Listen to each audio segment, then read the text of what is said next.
Good morning, everyone. So, guys, now the sleeper cells are here in the United Kingdom, and we've got MI5 chiefs talking about that. What I'm going to talk about now is, first of all, I'm going to recap on how they got here, and then I'm going to talk about what's going to come next, guys. And again, if you've not done so already, please like, follow, subscribe, touch the buttons down there. In fact, I need to get my banner on there, don't I? Because I did it so we can get it on there. Yeah. So obviously, guys, if you've been following my channels, you'll know I've been predicting this for months and months and months. I've been saying what's happened. Now, if I say things that are going to come years and years and years ahead, it's a lot more difficult to predict. So I've got like a load of things that I can see happening, and until the immediate ones happen, it's hard to look where these chips are going to fall. But now the mainstream have come out and they're talking about, and again, there really isn't another way to put this. It is sleeper cells, whether this is Russian sleeper cells, whether it's Iranian sleeper cells.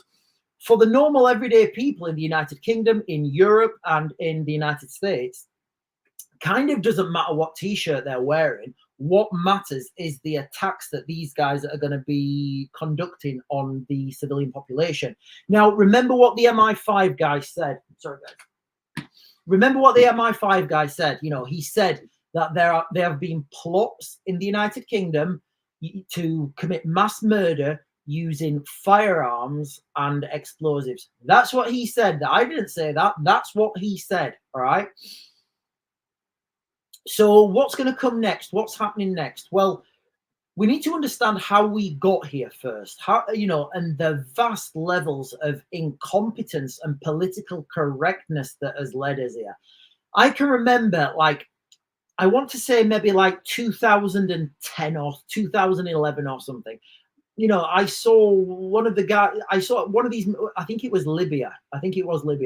Somebody, although it may not have been, I think it was Libya, actually. I think it was when Gaddafi was, I think it was Libya.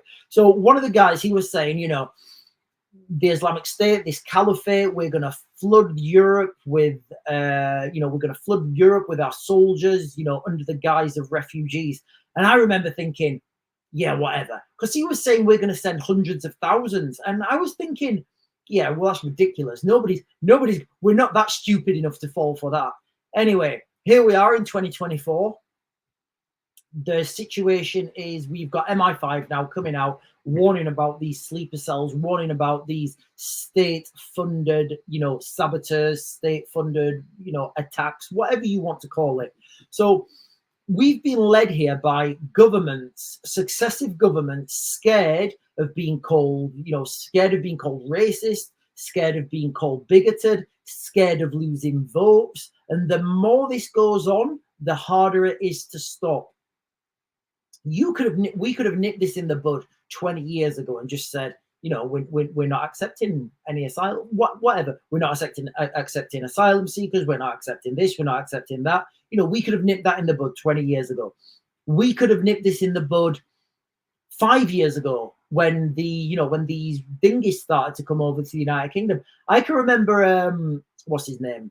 Phil Campion. He did a documentary years and years before anyone was even talking about the migrants coming over on the boats. And he actually went, I think it was Phil Campion, it may be someone else. He actually went over to Calais and he came over on a boat. It was a lot smaller. The rubber dinghy was a lot smaller. It wasn't filled like it is, like it is with the migrants today. He came over on a boat himself with some migrants. They weren't intercepted. They were just they just came. I think they landed in, I want to say Deal, which is like the next town across from Dover. They landed in Deal, they got off on the shores and they just walked off. And he was like, right, he filmed it all. Obviously, Phil Campion is a British citizen. He had his passport, and he just said, look, in fact, it wasn't Deal, it was the next one. They've got their own, what is it? It wasn't Deal, I think it was the next one over. But anyway, they came on the south coast. And, he came over and he said, look, people have got access to our country and we're not protecting these borders. Wow, look at what's happening now. I think the other day we had 900 people in one day land in the United Kingdom. these numbers, and everybody knows they're not sustainable. And the problem is, this can be nipped in the bud straight away like that. All you have to do is put the Royal Navy on the border, wherever that border is. That's French territorial waters, and this is British territorial waters.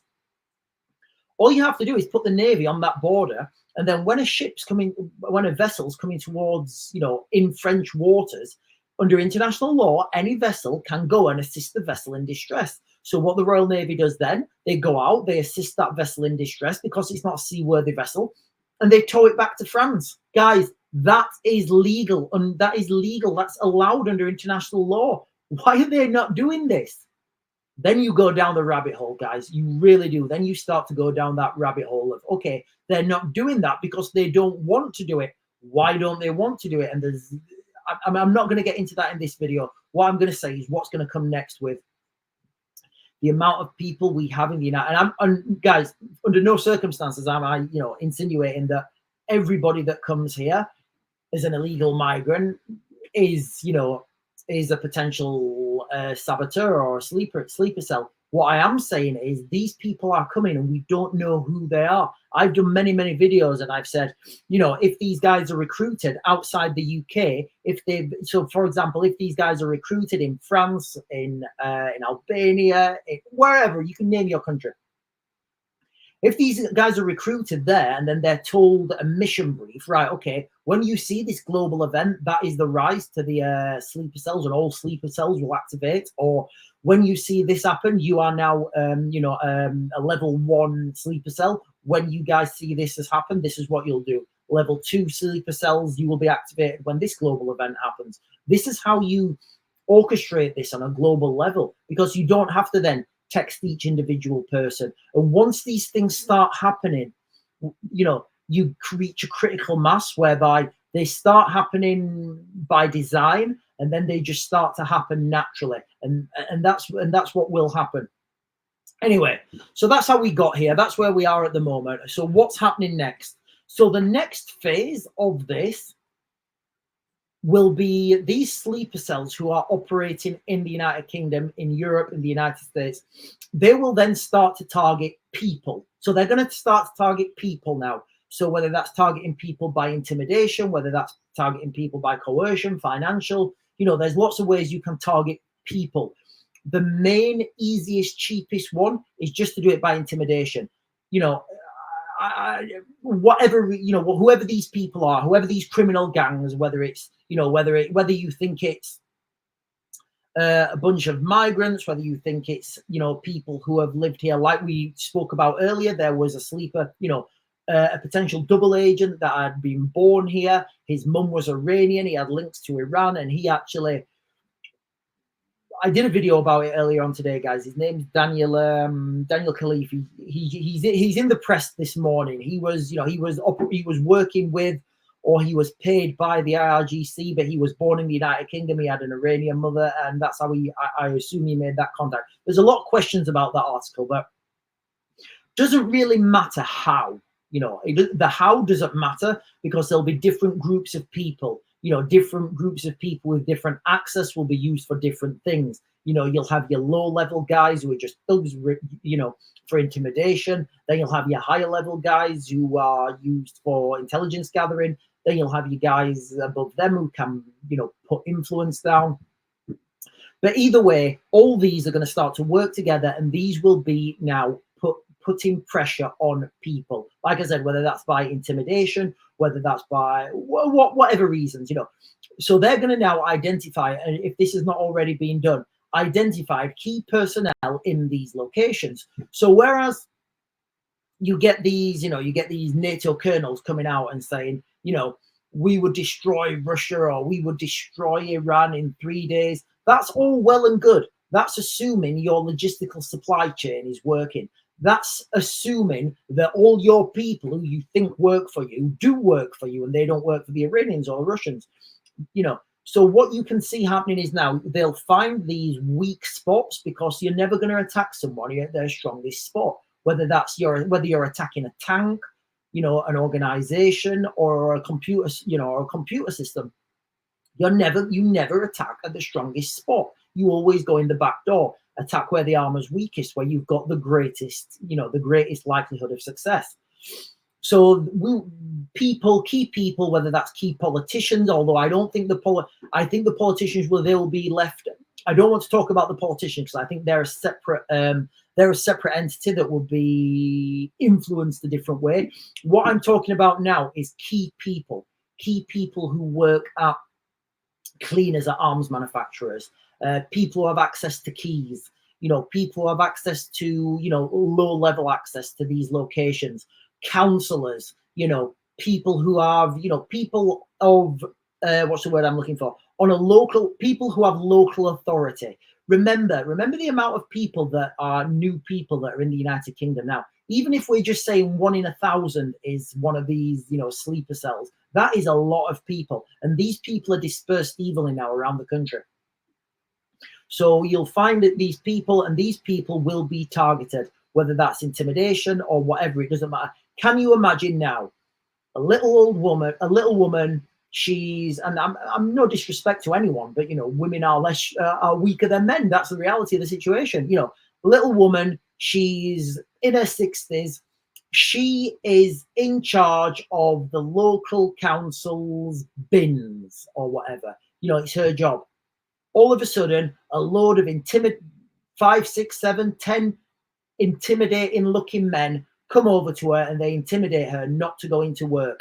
Well, that then has a knock-on effect on those bins. That's going to have a knock-on effect to where those are being delivered. Now, if that's in a key location, a strategic location, that could have huge ramifications because those bins are not getting emptied. That means that a device could be put in those bins. That means that as the rubbish is building up, it's hard to find that device. And guess what? That's how you see these things build up.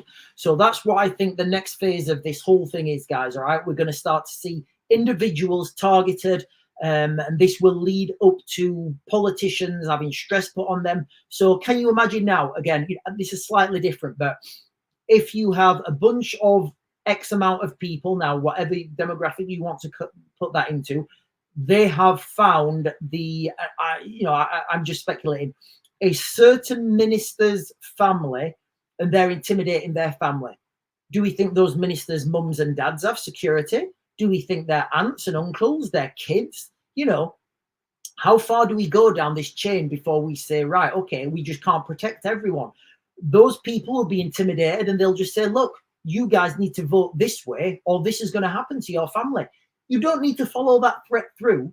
Just the threat in itself will be enough to change some politicians' minds. And of course, you can pay politicians, as we've seen with Lord Ali giving Keir Starmer gifts. Now, we don't know what those gifts are for, but we do know that Lord Ali was involved in planning the first 100 days of Keir Starmer's premiership. So, that is going to be the next stage, guys. Okay, these people are, the next people to be targeted in the United Kingdom. It's going to target people because the investment phase is now done. The human investment phase is done to the United Kingdom. Now it's, they're here, they're on our streets, they're planning, like the CIA, like the MI5 guys said, people were planning mass murder with the use of firearms and explosives. Where did they get these firearms from? Where did they get the explosives from? Where did they get the training? So all these things, these people are already here. Do we seriously think that MI5 have foiled every plot? No, of course not. There'll be plots happening right now. All this stuff's going to come to a loggerheads, guys. We're moving towards a crescendo. And the next phase, remember, you've got these big spectaculars, that all the foreign governments are pushing for. But the reality is, underneath those big spectaculars, you've got there's a lot of groundwork put in. And that, I feel, is going to be the next phase of this. Targeting individuals with key roles within society. And remember, these key roles, the person who has the key role may not know it's a key role. Like we said earlier, the woman who's in charge of dealing with the bins, she may not know she has a key role, but those particular bins that are under her jurisdiction, there may be a research and development facility that has their bins collected. Over time, those bins build up. You can hide a device and kaboom. Anyway, guys, I'm going to leave it there. I'm going to map to grid. I'll get you guys another video later. And guys, just stay safe because we are moving into the next phase.